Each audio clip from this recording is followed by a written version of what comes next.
Hey, Mike Callahan here. Wanted to welcome you to the first of 5 live webinars to go over your Simple Growth sales automations. Guest host here, Lori Wagner. She is our expert automations development and trainer. What could go wrong on a live webinar? Her webcam is not up, so if you see a little black box next to me on the right or left of the screen, that's why. But Lori is definitely live and here with us either way. So things we're going to be going over is setting some foundational work of getting your sales automations up and running for success from day one. We're going to be outlining some homework, the things that you need to do for the best success and getting an instant return on investment of your sales automations. We're also going to go over what we are going to do for you outside of what we've already set up in your automation. So at this point, hopefully you've already had your onboarding call with the Simple Growth team, and we've selected your core services that we are automating and the particular timing, is when things happen in your market. And in addition to that, if we're going to be using phone calls or text messages, an array of questions you've already asked. So what our team has already done previous to this is gone in and set up and quote unquote customize some of the back end of the automations. Now, this is where the rubber meets the road, where we need to get you in your document editor to review and edit these documents to make sure the marketing copy and the content reflects your business personally. At this point, as we drive forward, any of the quote unquote changes or timing of things that we may eventually have to do are going to only be able to happen when we're done with these 5 steps. So right now, the onus is on you guys to really get in there and review and edit these documents with some of the expert feedback and guidance that Lori and I are going to give you through the next 5 webinars here. And if you can't make one of the live webinars coming up, feel free to watch the previous week's replay. And we're going to get you through this as quick as possible and get you set up with some of the best expert advice that we can give you over the 6 to 7 years of automations we had at Callahan's Lawn Care and the over 300 plus users now of our automations on the Service Autopilot platform. So if you trust in the system, we are going to get you the best results. So I'm going to open the floor up to Lori here, who is, like I said, one of our head developers and head trainer here at Simple Growth, to kind of take the floor. I'm going to steer the screen here. But she's going to basically take over and show you what we need to do for the best success. So, Lori, the floor is yours.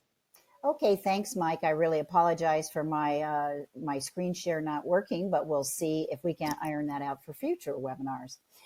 Today, we're going to talk about, as Mike said, 20 days to close. 20 days to close is our automated sales pipeline. What does that mean, automated sales pipeline? It means that it starts automatically and typically it stops automatically. Now, we're going to go over what some of the start features are and also the stop conditions. And Mike, if you wouldn't mind scrolling down a little bit on this document, we can talk a little bit about this, and we'll look then at Service Autopilot as to where these things happen.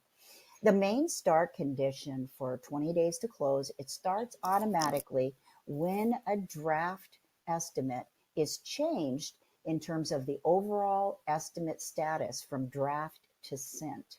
Now, when this happens, 20 days to close is looking for that. And it is presupposing that you're using Service Autopilot estimates. And when you're using the estimates, when you change the draft to sent, when you send the estimate, it will start the clock and start following up for you. Okay.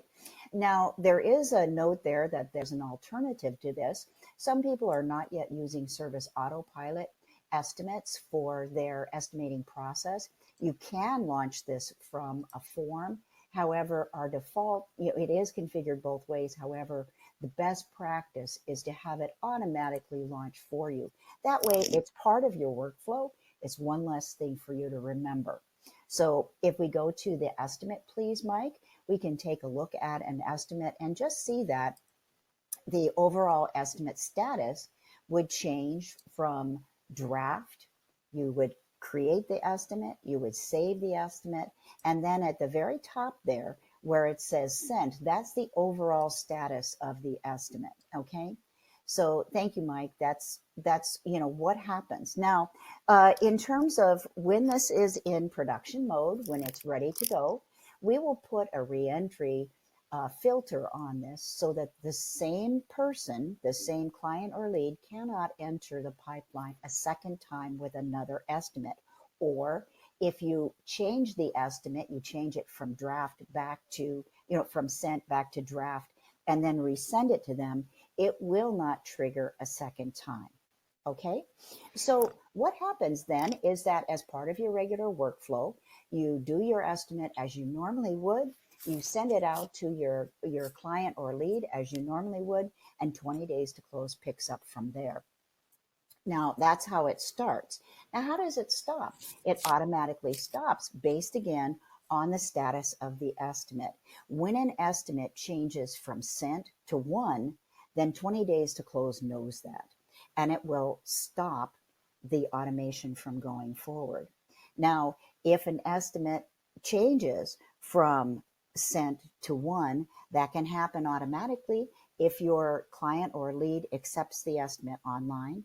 It can happen if you talk to them and change the overall estimate status. Any one, O-N-E, one, W-O-N, service on the estimate will change the overall status to won. So that will stop 20 days to close right there. Now, if an estimate is set to lost, that will also stop the automation from running. When I say stop it from running, it means that the client or lead will not receive any additional follow-up in the pipeline because it will stop the automation from continuing to ask them. There is another stop condition built in, and this only applies to leads. If a lead becomes a client, we have that set up to stop 20 days to close as well. That one-time conversion will change somebody from a lead to a client. It will stop 20 days to close because it is assuming that if they've become a client, you are following up on all estimates for them. This does not apply to clients in general. It just applies to a lead converted to a client in that specific case. Mike, do you want to add into that a little bit? No, Lori, just so real quick so I can test my understanding with everybody here watching. As we're in here, so if we were to fictitiously say we had this quote here and everything was set to draft just as a quick visual representation, let's just say we hopped in and we had a fresh estimate we just made. So this is what it would predominantly look like. We've got two services that we've basically pulled up through a template or manually entered through the add the item, and they're in draft mode and it's set for draft here as a stage. So when I go out and potentially send this estimate out to a person, I would click this draft to quote for both these services if I was selecting them, scroll down and hit save. And right now the status is in draft, so nothing has happened yet in the automation, and the stage here is set for draft. Is a correct assumption up to this point? Correct, Lori? That's correct. All right. And now at this point, if I want to scroll up and email this estimate out to the client, and we had the estimate document already selected here. So this is one of our test accounts. So bear with us. So we'll go in and hit email. A pre-templated email is going to load up here and we would actually send out this estimate. So traditionally the email would automatically load, but in the test account, we don't have it in here, but we're going to send that out. Now, once we've sent that out and I've done that, the stage here is triggered and changed to estimate sent. And when I scroll back up, the status here is also updated to estimate sent. Once this has happened, Lori, is this correct that 20 days to close at this point would automatically trigger out to follow up on this estimate for a over 20 days period over a series of phone calls, automated emails, automated texts? That's correct, Mike. It launches all by itself as part of your workflow. Okay. And then for 20 days to stop, 20 days to close to stop, if the customer logs into that email and it accepts the estimate, that estimate status here, theoretically, when they do it, is going to change to 1. And when it happens, it will change the stage here. And that also is going to change the status up in the top of the estimate. So that trigger of the client or potential lead accepting the estimate on the online estimate will automatically change the status of the estimate, which will in turn turn off the automated estimate follow-up, correct? That's correct.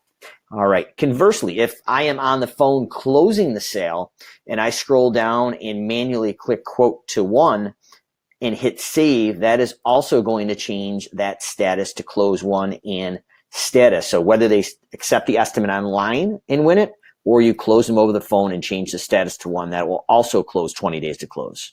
Correct. The final option is the only way an estimate can be lost is if we physically go into the estimate and click through from draft to one to lost. And when that happens, that would automatically go in and update this here stage to lost, as well as update the status here to lost. Now, when an estimate is lost, that would also close out the automated follow-up of the 20 days to close. Correct, Lori? Correct. Okay, so I just want to make sure that I have a sound understanding as long as everybody else watching. So the start conditions here is either the estimate is emailed out or it's saved as sent. And then in addition, the stop conditions, we've just basically covered those. Now, you've got some other things in here, Lori, that looks like we can delay 20 days to close either 1, 2, 3, or 4 weeks. Would you mind giving us some context how we can actually delay that estimate follow-up and why we'd want to do that for best practice? Absolutely, Mike. Now, sometimes there are people that can't answer the question right away, and it doesn't do any good for you to follow up with them periodically over the 20-day period if they have some outstanding condition that is preventing them from being able to have an answer.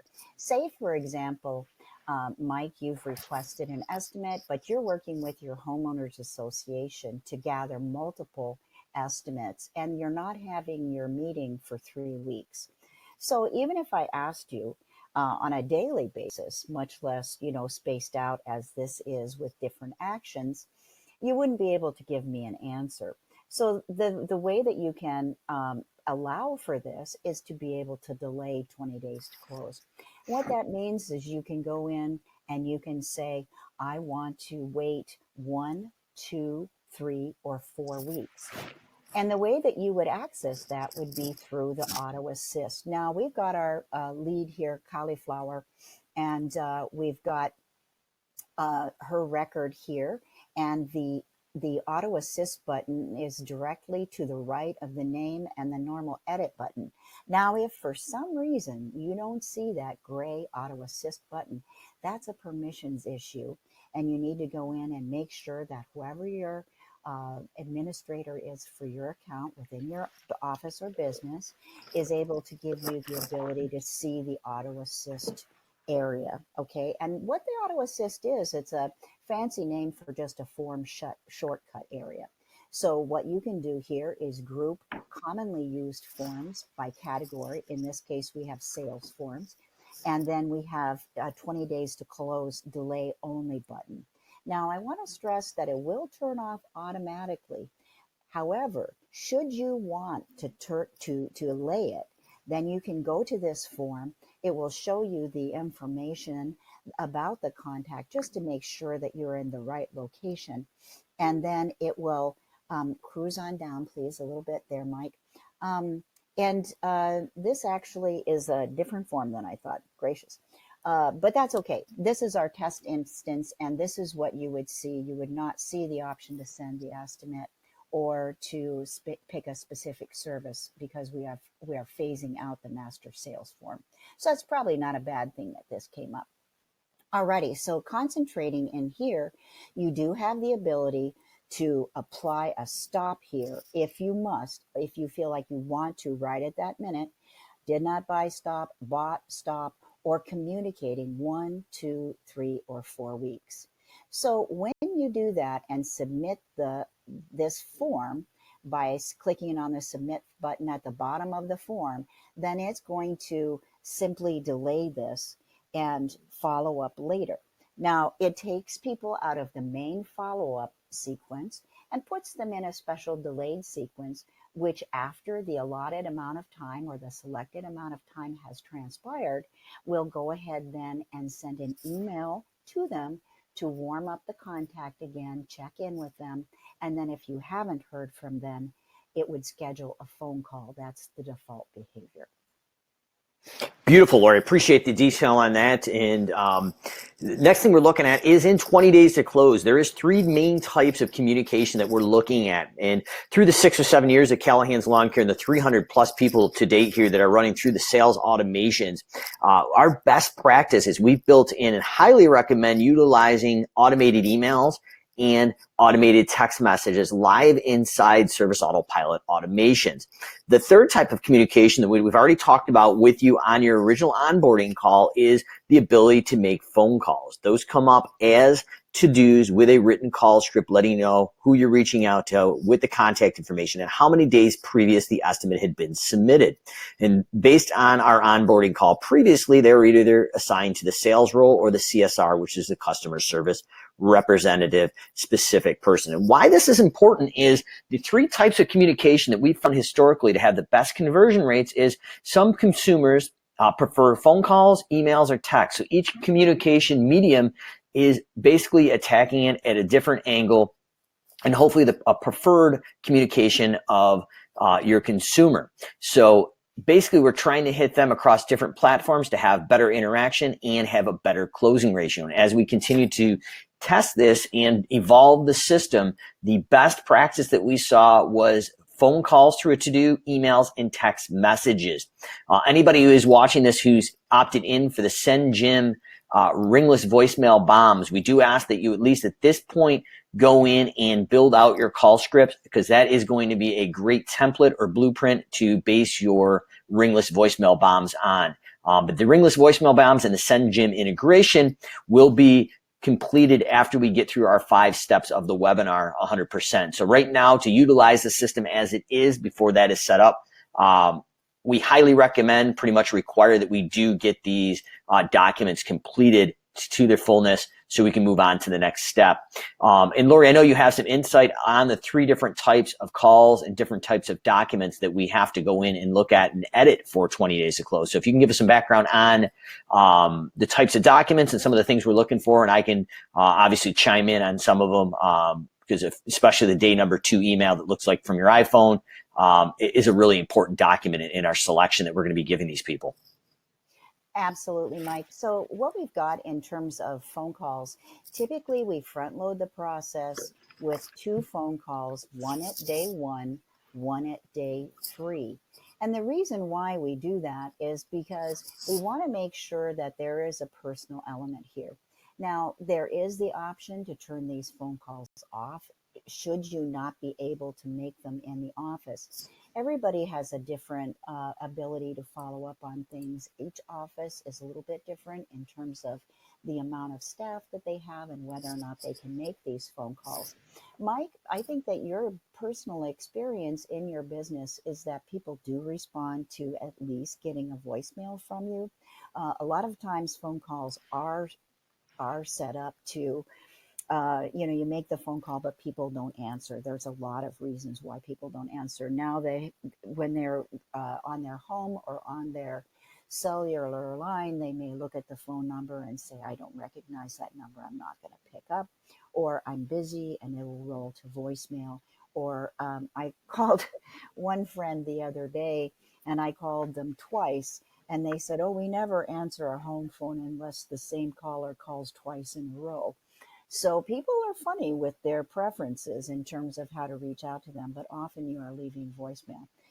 But the phone call at day 1 and day 3 are designed to help people, help your office remember to make those calls, and also have the recipient, the client or lead, feel that you are serious about following with them. Mike, do you want to add on that? Yeah, absolutely. So what we found statistically is 80% of all sales are made on the 5th or more follow-up. So that's part of the reason why we've stretched this out to 20 days to close. This was the optimal point of basically getting the sales closed for us. And statistically also 44% of your potential clients won't hire you unless you follow up immediately. So it's usually the early bird gets the worm, as the old saying goes. So the first to follow up. So that's the reason why as you look at these documents that we're going to give you later in the presentation here, there's going to be a slide out where you can actually download these templates as well as we're going to email them to you. The timing of this is basically after the estimate's sent, we actually recommend an automated text message going out to let them know that we've sent that. So we are following up immediately, just touching base to say, hey, you want to make sure you got the estimate we provided and promised you.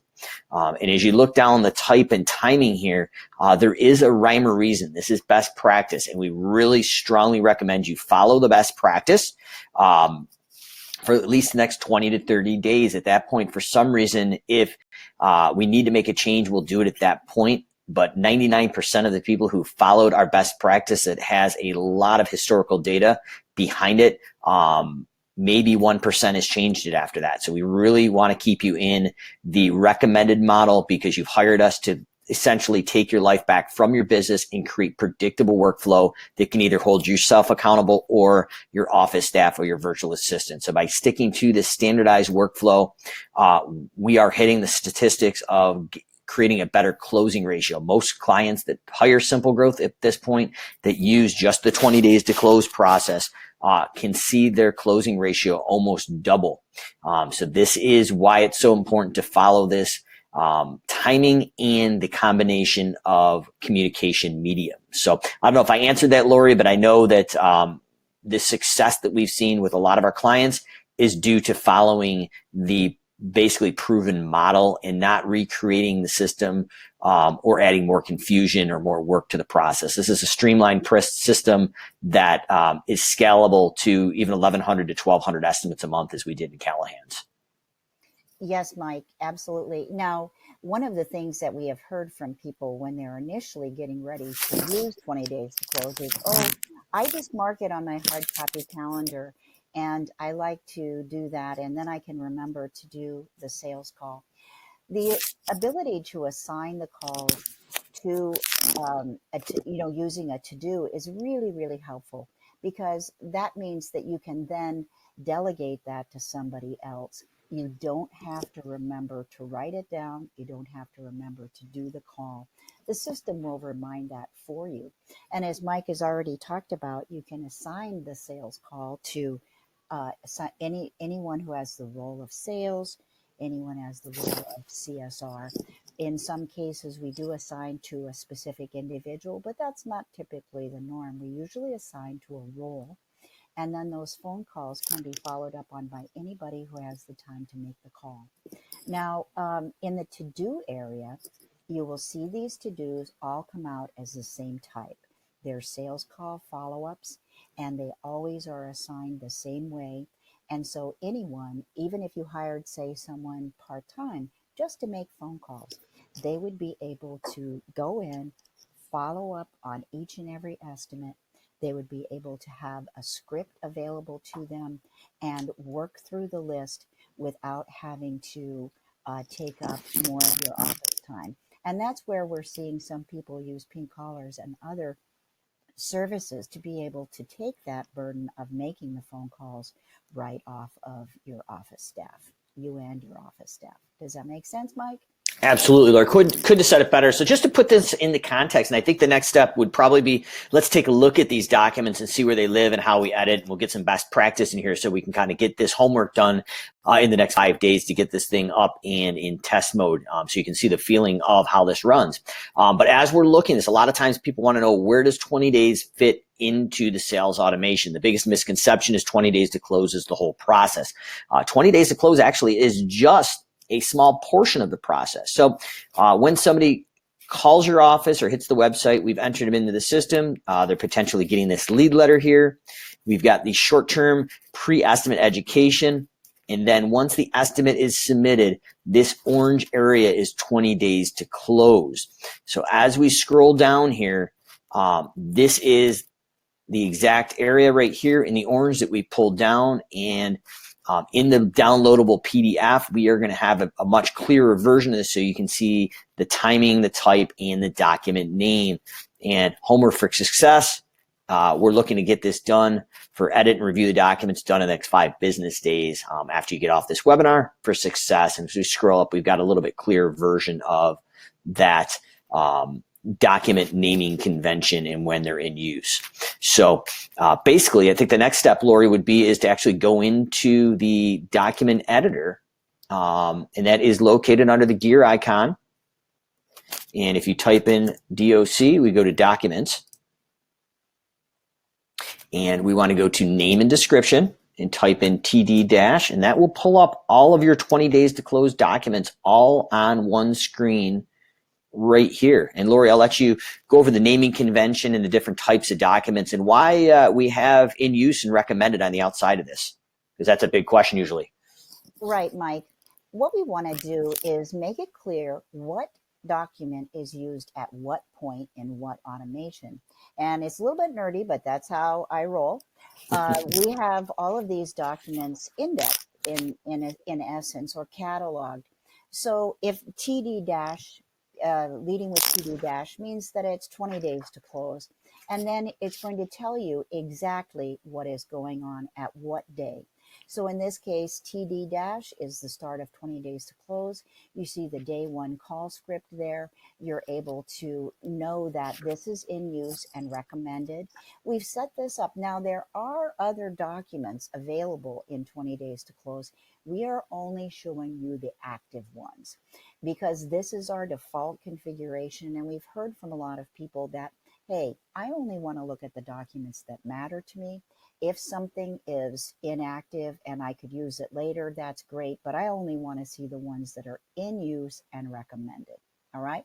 So we've been talking about using a mix of 3 different types of communication. One would be email, of course. One would be phone call, and then texting. Now we're going to cover texting here. They do sort a little bit differently in this list because the text messages appear at the bottom since they're a different type of document. So all of your call scripts, all of your emails, and all of your text messages are available to you to edit right in the document archive in Service Autopilot. So Lori, if we do click in this, just as I did here, we've got the first one that is a call script. As we're clicking into this, my understanding is best practice is the top 3 lines. As a user of 20 days to close or simple growth client, we probably don't want to touch these here because they're cataloged and they're sortable in a standardized way. Would that be correct? That's correct. So the main thing is if it's a phone call script, we want to scroll in and hit edit. This is going to open up the new Service Autopilot document editor. So if you are unfamiliar with that, at the end of this live webinar, we'll give you a little crash course just so you can get in there. But the main idea is we've pre-built all the content. So we've got please reach out to client first name, last name. So this will actually merge in the particular client or lead's name and contact information. So we want to leave those in there for best practice so you can get the contact information in one place. We're working one screen instead of hunting and pecking throughout the whole Service Autopilot instance. Underneath that, we provided you with a call script. This is boilerplate. I'm going to use quote unquote vanilla content, but this actually works extremely well to standardize that script. This is yours. It's inside your Service Autopilot instance. So you're more than welcome to edit as you feel appropriate to that. And then underneath here, under this black area, we have merge tags. So if you need to merge in any other things besides company or client name, phone number, email, this is how we can do it on a wholesale level. So once this is done, we'd scroll up and hit save. Hit yes if an automation is in progress, and that won't hurt you.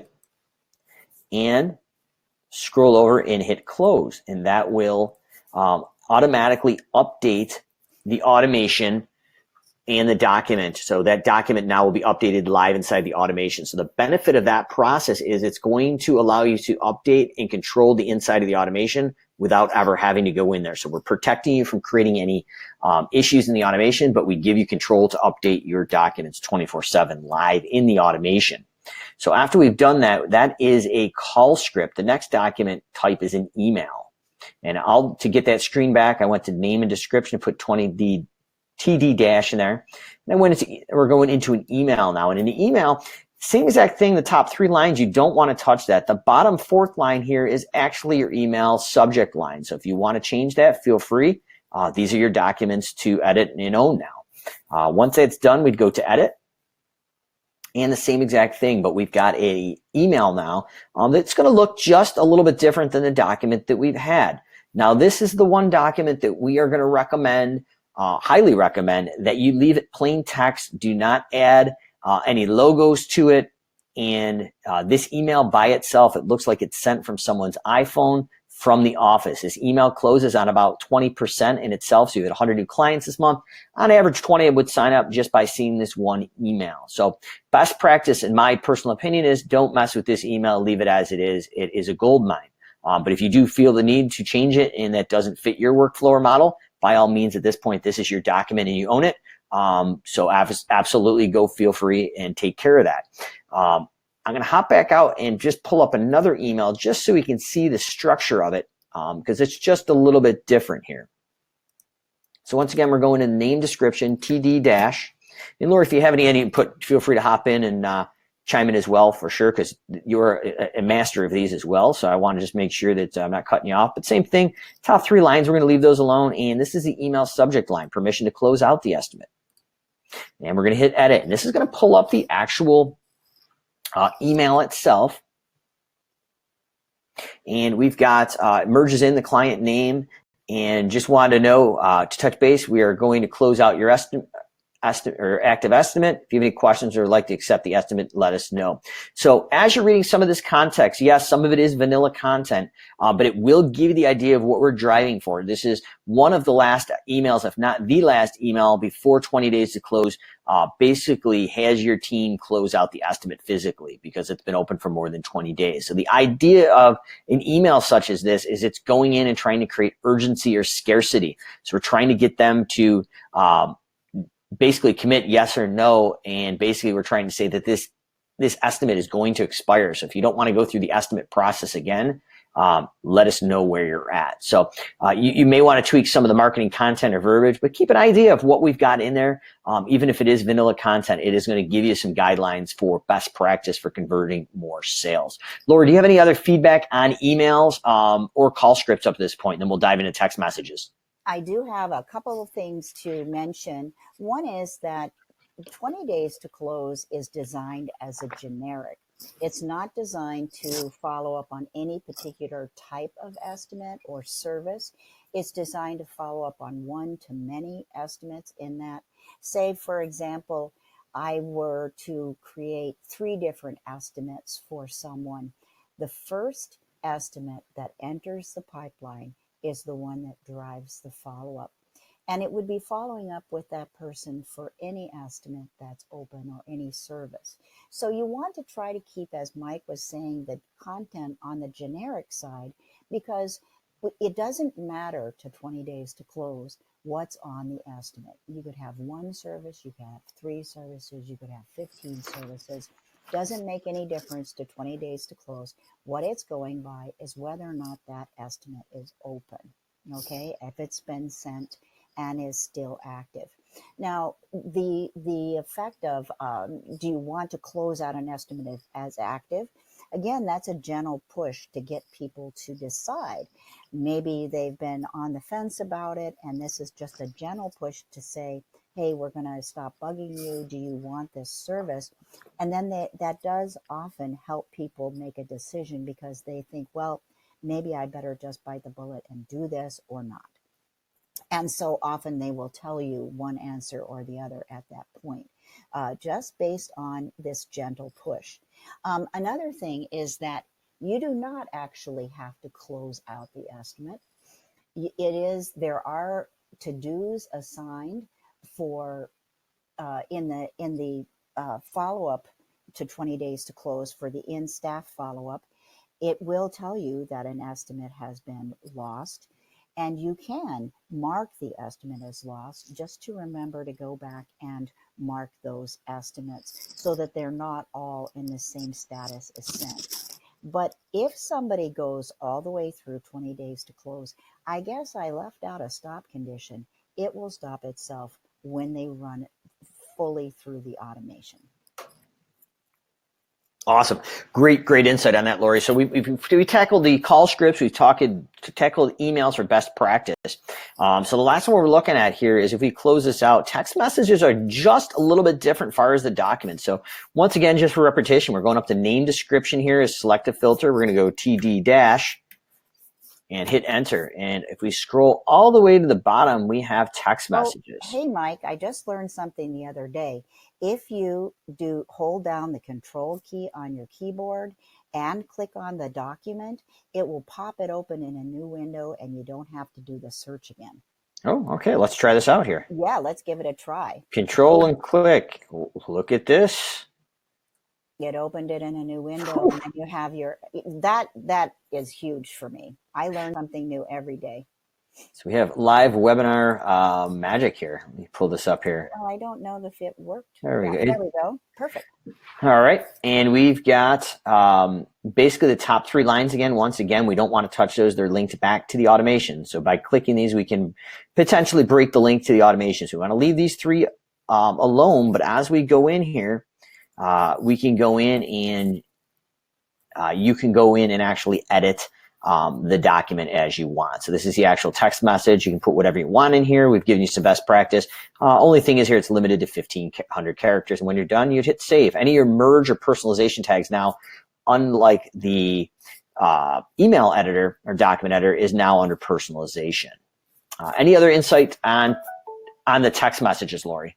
Yeah, I do want to stress here that Service Autopilot texting, two-way texting, is currently SMS in and out only at this point.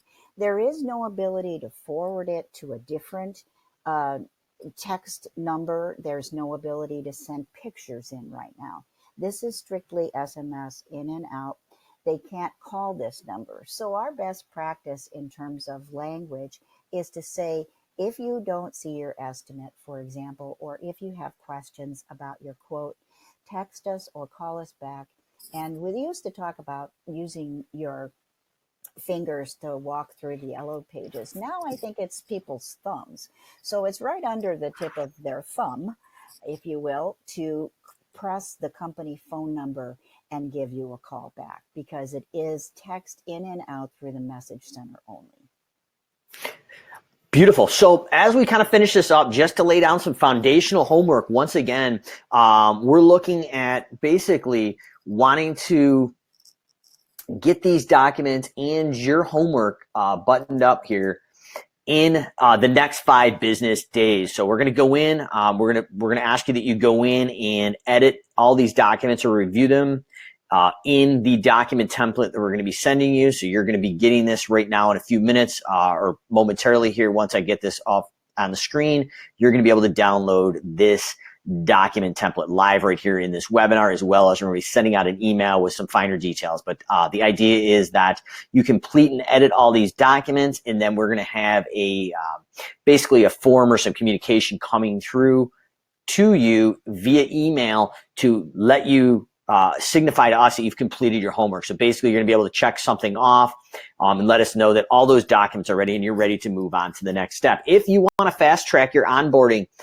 as we continue to do these live webinars, you can go in and you're going to have a link to sign up for next week's webinar for step 2 of 5. But if you want to fast track your onboarding process and skip ahead and actually watch last week's recorded webinar, there is the option as well to do that. So I think the record is about 4 days to be fully set up and trained on this. That is probably not realistic, but if you really want to put the pedal to the metal and get this whole thing set up quicker than 5 weeks, as long as the team has the bandwidth and the ability to continue to customize and build out the back end while you're doing the front end training, that is a possibility. But the expectation here is we're going to go through a series of 5 webinars, step by step each week. You're going to have homework, anywhere from 30 to maybe 60 minutes worth of homework to review and edit documents. You let us know that you're done. We go in and do our part in between the webinars, and then at the end, we get you set up. So the 4 core webinars are going to cover the core functionalities. The 5th one is going to cover your newsletters and happy holidays. Those can be turned on later, but we really want to drive you to completion all the way through the 5 weeks to get you up and running and have an instant return on your investment. So homework is next 5 days, get these documents edited. Let us know that they've been done through the communications that we're sending you, and then sign up for next week's webinar. Once we have confirmation that you are done with editing these documents, we are going to get that into test mode, where we're going to go through a hyper fast communication of text messages, phone calls, and emails to let you see what it looks like. Once you're good, we'll have an additional communication coming out where you can go in and click a form or some communication to let us know that, hey, we're good with the way it's testing out, turn it live in our instance. So, Lori, want to thank you once again for hopping on this webinar this week. We apologize about Lori's webcam, but, I don't want to be shown up by her on the webcam here, so maybe it was a blessing in disguise. But Lori, do you have any closing comments as we finish this up for the folks here on this webinar? Anything else we need to touch base before we finish this up? Awesome, Mike. I think I couldn't have said it better myself. I believe that being able to rewatch this, if you want to, would be a great thing. You can go back and view it, view yesterday's webinar. You can watch these again and again. And I think that this answers 99% of the questions that we get asked about this automation in terms of how it starts, how it stops, why it works the way it does, and how it will help you follow up and increase your sales rate. Yeah, absolutely. And Lori, you hit on it too. So as we dive into automations ourselves here, a little bit of the shoemaker's kid, but we will be sending out a recording of today's live version tomorrow in your email as well. So you'll have that for reference and a clickable link that you can put in your email inbox and create a folder. And then your 5 training live webinars that you attend, you'll have live links to those exact webinars that you can watch later and review, as well as all the PDFs and documents as well. So if you haven't at this point yet grabbed the PDF on the screen, click the link now before we close up here in the next minute or so to get that. And if for some reason, if you're not able to get it, don't worry, you'll be getting the PDF in an email here shortly as well. So look forward to seeing you next week. Your homework, next 5 days, get those edits to the documents, get them done, and in our communication that we're sending you, confirm when they're done so we can start getting your 20 days to close into test mode. And then when you're good with it, there'll be another communication. You approve that it's good. Then we send it live. And in a short time, we're hoping to double your sales closing ratio, just like the 300 plus people on the platform already. So we'll see you next week. Get your homework done. As always, if you have any questions on the process, feel free to email us at help@simplegrowthsystems.com.